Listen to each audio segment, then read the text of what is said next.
Well, hello, thank you for joining me today again on the Church History Trail, and we're continuing in Mofilla Cemetery in NEWTOWNARDS, and we're going to look now at the grave of Reverend Archibald Warwick of Kirkcudbright.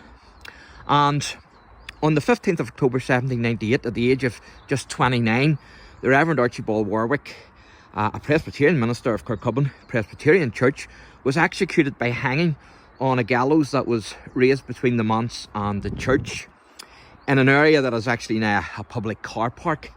And thousands gathered to see him die for his role in the writing of seditious documents in support of the Irish Rebellion of 1798 in an attempt to overthrow the British government. His body was laid out on an old oak table, which I'm told is still preserved in the manse.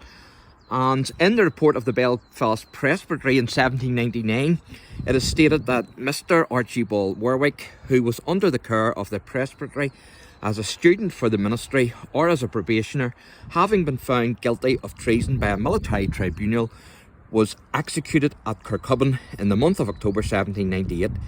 He was attended and comforted in his last hours by Reverend Mr. Brydon, and his family were all from outside NEWTOWNARDS, and so he was buried here in the family plot in Mofilla. And this is the plot here, and this is the headstone, and I'll try and read this out to you. It says, "Here left the body of David Warwick, and he was late off," I'm not even going to try and pronounce that, "who departed this life February the 4th, 1788, aged 83 years. Also," and again you can see the F there for the S, and that's something you see a lot, if you can see that. Back in the day, the F actually represents an S.